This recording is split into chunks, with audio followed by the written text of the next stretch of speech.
You're listening to the Monday Night Community Show with Daniel on BRFM. This is the Daniel Monday Night Community Show on demand through YouTube. Thank you very much for choosing to listen to us through this method. If you'd like to keep up to date with when I add new interviews, then subscribe to this channel. We're going to be talking to a couple of apprenticeship ambassadors. Firstly, thank you very much for joining us this evening. I was hoping you could sort of introduce yourself, but also tell our listeners a little bit about what that role involves. Yep, so my name's Victoria Lawrence. I'm the Apprentice Ambassador for the North and West of Kent. Good evening, Daniel. My name's Craig Barden, and I'm the Apprenticeship Ambassador for the South and East of Kent. So our role as apprentice ambassadors really is to support the new changes to apprenticeships. We're here to promote apprenticeships to schools, young people, also to employers as well, get their interest in employing apprentices. And we do that really by being role models. So we are apprentices ourselves. So what that means is we can represent them and be the ambassadors and the role models for young people. Craig, you could tell me a little bit about what that involves. Yeah, absolutely. So, as you mentioned before, Vicky and I are apprenticeship ambassadors for Kent County Council for a department called the Skills and Employability Service, and it's actually a brand new role. And something that makes the role quite fresh and innovative is that we're actually apprentices ourselves. So, me and Vicky are doing a level 4 apprenticeship in business administration, and what that apprenticeship involves is doing maybe like coursework units revolving around communication in business, professional presentation, contributing to the improvement of business performance. That's kind of the theory side of it. And then on the flip side, we've got the technical certificate, which is all about observation, how we actually perform in our job role, and actually performing as an apprentice ambassador, and like communicating this information about apprenticeships to employers and students in schools and colleges alike. And I think a reason they selected individuals who have just finished their A-levels to become apprenticeship ambassadors is because we're going through the apprenticeships ourselves, we can help out those who we actually interact with, so we know what it's like deciding what apprenticeship to go for, learning information about apprenticeships. So I think part of the role is that we resonate as apprentices ourselves with those who want to get apprenticeships. So it's quite good to have quite a personal impact as well as a professional impact, if you know what I mean.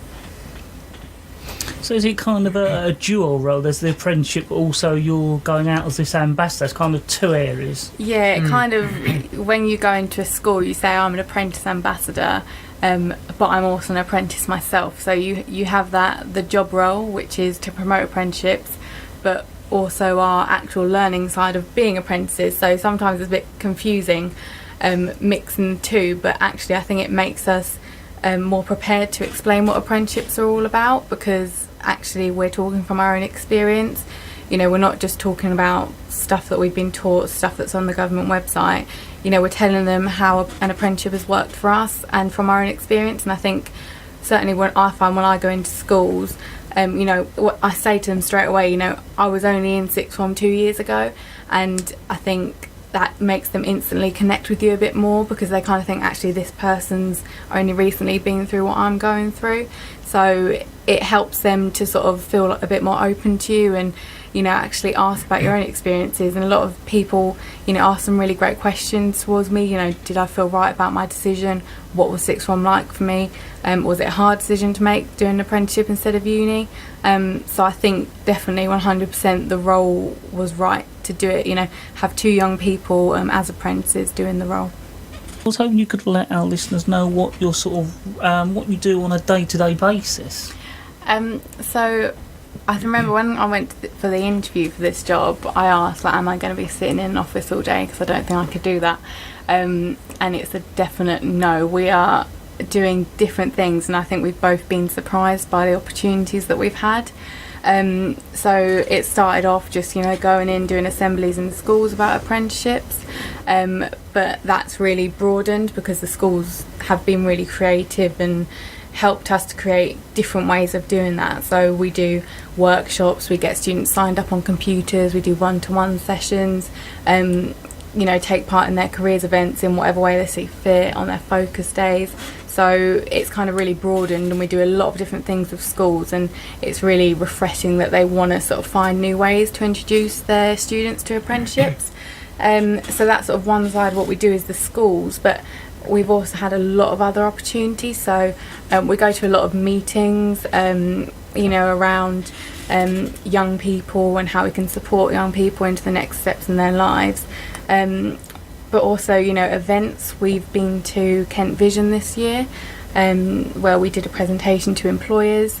We got involved with the Kent Excellence in Business Awards, where we sort of helped to judge the Apprenticeship of the Year category. So it's really varied, and when I do a presentation at school, my example of how varied our job is my first day I was in the office getting everything sorted, all the paperwork, and my manager said to me for my second day, would you be happy coming to a Young Offenders Institute with me to talk to a young person who was due to be released soon, and to talk about how we could possibly arrange an apprenticeship for him. So on my second day doing something like that was really refreshing, and I love that we do something different every day.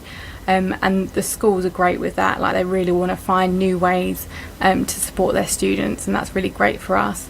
And then alongside that is our sort of one-to-one support.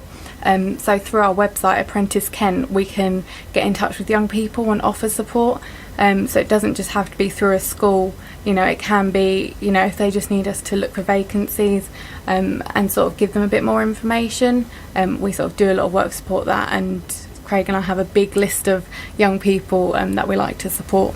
So I was going to say, I suppose on a basic level, some people be worried when they hear apprenticeship that they're going to end up doing a normal job, only it's labelled that they're doing an apprenticeship. And, that's probably, I would assume, one of the fears. Yeah, so I mean, I've got to say myself, this time last year when I just left year 13, I was only in school last year, I probably had the same viewpoint. I was quite convinced that doing an apprenticeship would be like a standard job and there wouldn't be an element of career progression. But I think I've really been surprised by doing this apprenticeship at Kent County Council. There's definitely been, as Vicky's just explained, elements for me to progress in my career. I've developed new skills every single day, and I think employers over Kent, I mean, they probably do realise already, but if not, they should realise that having an apprentice is a great opportunity to upskill their workforce and take on, I mean, it doesn't have to be a young person, but if it was a young person, take on a young person and just develop them and watch them grow over a period of time, just to give like a new lease of life to your company, really. So how does it work if people are interested in becoming an apprenticeship? Do you have to go to a company who's doing an apprenticeship, or could it be the case you know what you want to do, you find a company you perhaps like, can you then work with them to do an apprenticeship? Yeah, definitely. I think it is hard to find an apprenticeship, especially they're getting more and more competitive now, especially with the higher and degree apprenticeships available. It is a competitive market because you can get a degree without paying the tuition fees, which is fantastic, but obviously there isn't enough to go about for everyone, and employers can really advertise where they like. So we always recommend Apprentice Kent, our website, and also the government website, but you kind of have to really look around, so directly on companies' websites, going on different job websites. But also we always try and say, don't be disheartened if you can't find an apprenticeship, because an employer might not know how to employ an apprentice.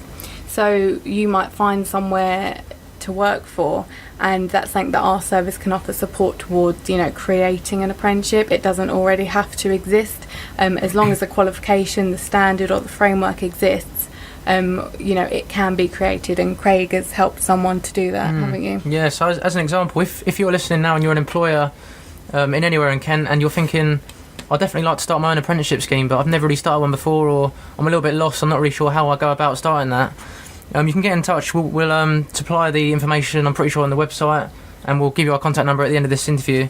That's something our team can do, whether it's Vicky or myself or somebody else in the Skills and Employability team within Kent County Council. We can support you as an employer take on an apprentice.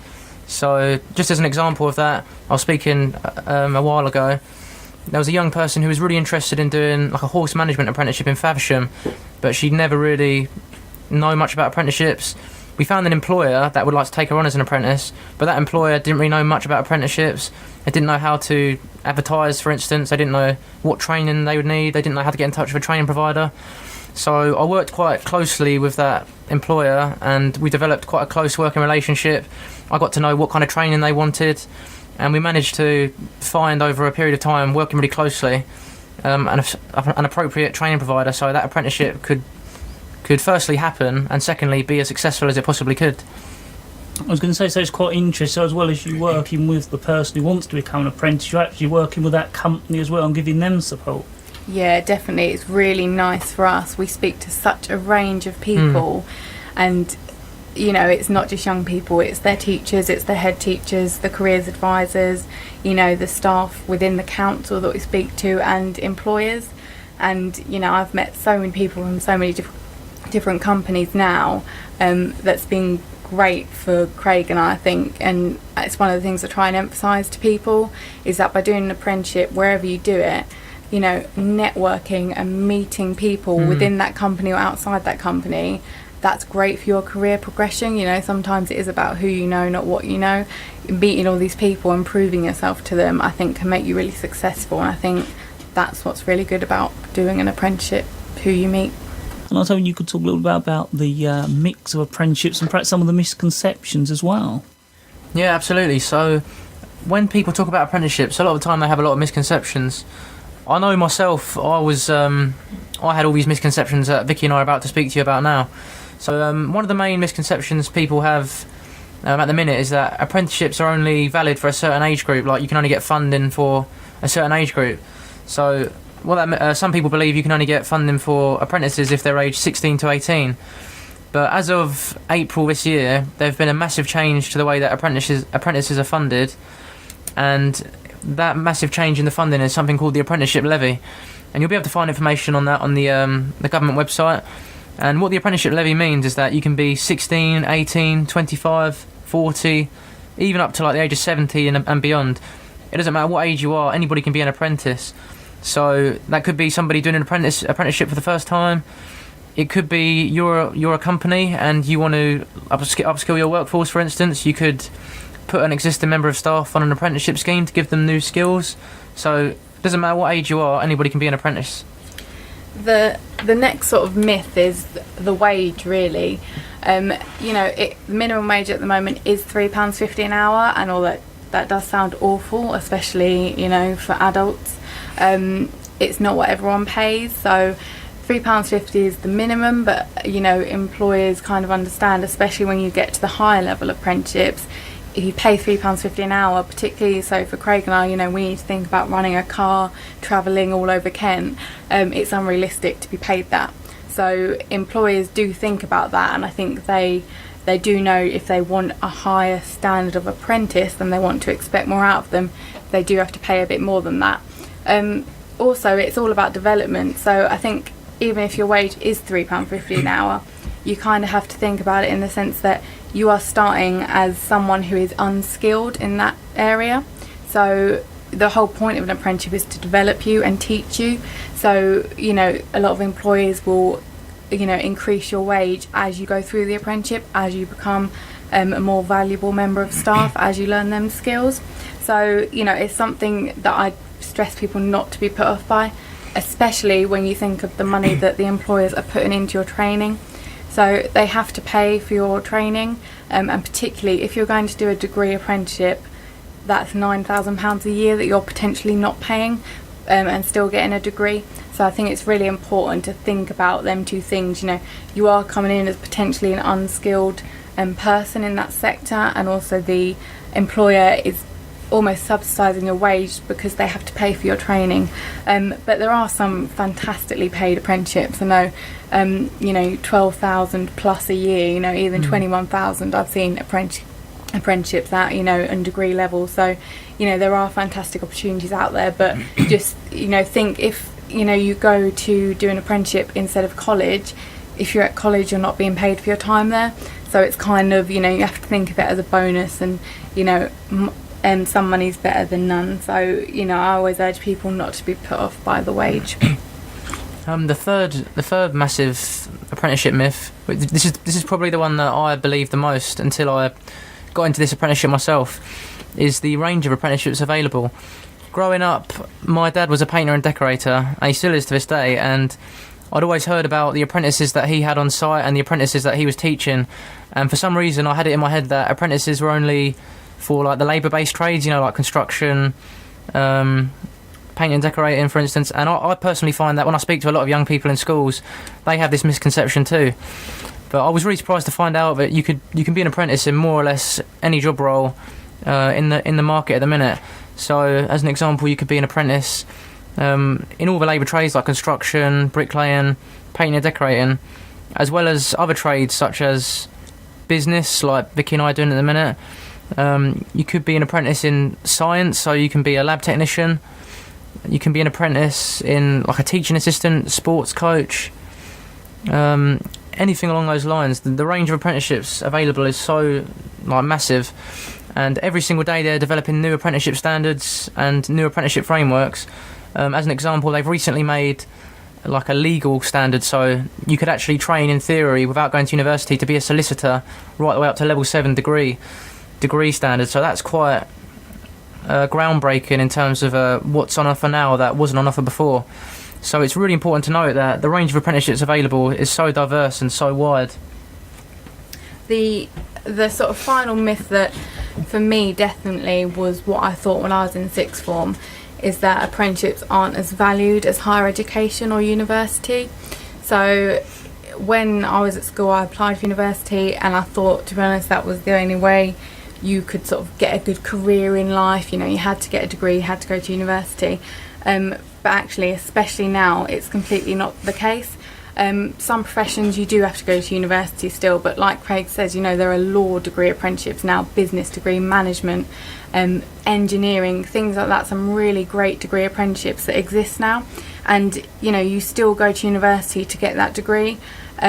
So the only difference is that it will take you longer to get it. So degree apprenticeships are more than 3 years, usually up to 6 years. But that's got to take into account that you are working full time as well as achieving your degree. And I think it's fantastic, because I think for me, we're doing level 4, which is equivalent to foundation degree. And if I'm honest, the qualification is fantastic that we're doing, but I feel like everything I'm learning is coming from my job, and my qualification allows me to reflect on my job and evaluate how I could do it better. But actually all the skills that I'm learning come from doing things practically. And sometimes I feel like people could miss out on that opportunity at university if they're fully focused on their study for the whole 3 years and never do any work placements, work experience.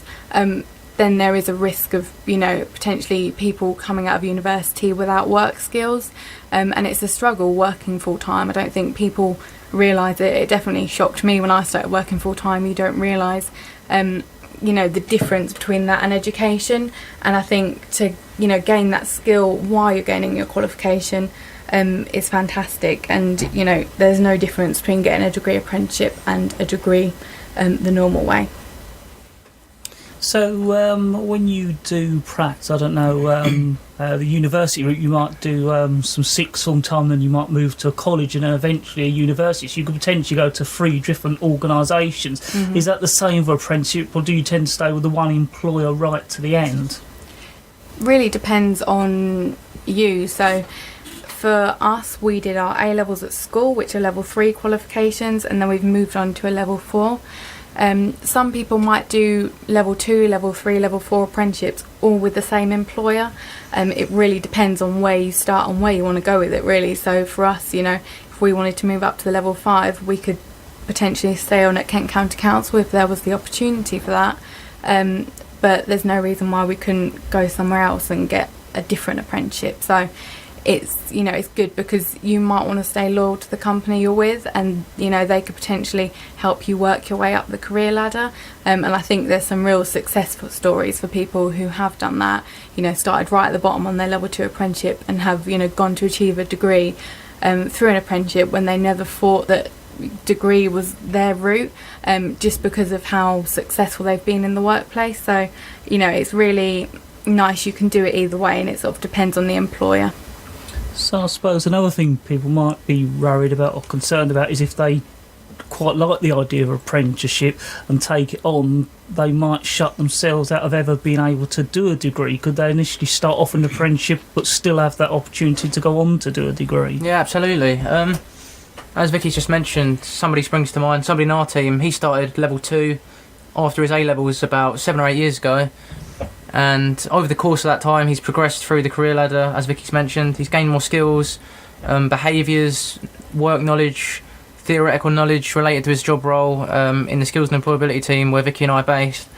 And this year he's actually doing a degree apprenticeship, and so he's going to go to the university, Kent Christchurch University, and he's actually going to get a charter management degree. So even if you start an apprenticeship, and it's not a degree, like a degree level, if you demonstrate that you're willing, you're determined, you're driven, you're motivated, and you've got a clear commitment to the company and a commitment to yourself, most importantly, to actually gain those skills and the experiences, there's no reason why a company shouldn't want to develop you further. And if you're willing to go for a degree apprenticeship, maybe you should communicate this to your company, and if the company needs any help maybe starting that degree apprenticeship, they could always get in touch with the skills and employability team where Vicky and I are based, and we could help you as an employer or you as a young person if you want to go down that route.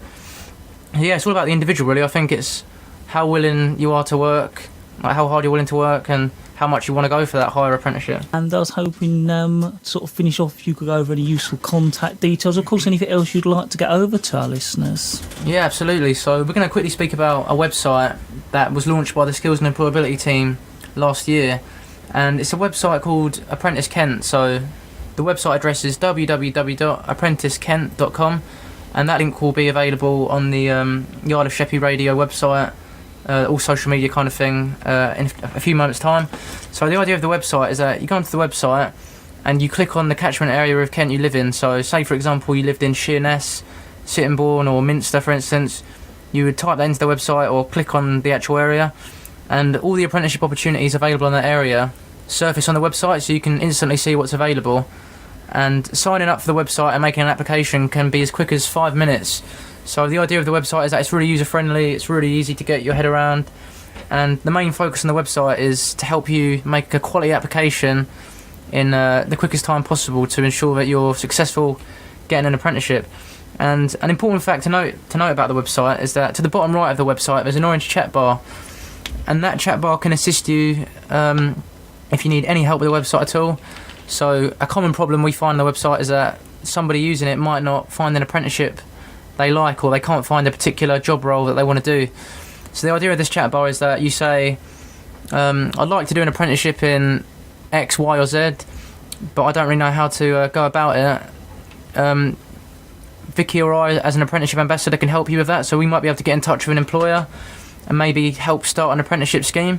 So if there isn't one on the website you like, we can always try and create one, if you get what I mean. So there's always something positive to take out of the website. So that website is www.apprenticekent.com.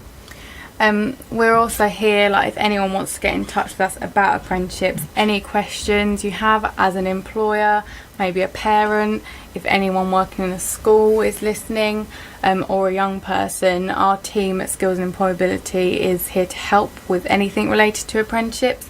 So you can contact our main office.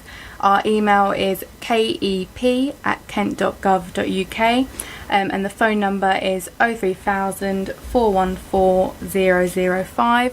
And that could be to get in touch with Craig and I. It could be to get in touch with someone who can help you employ an apprentice.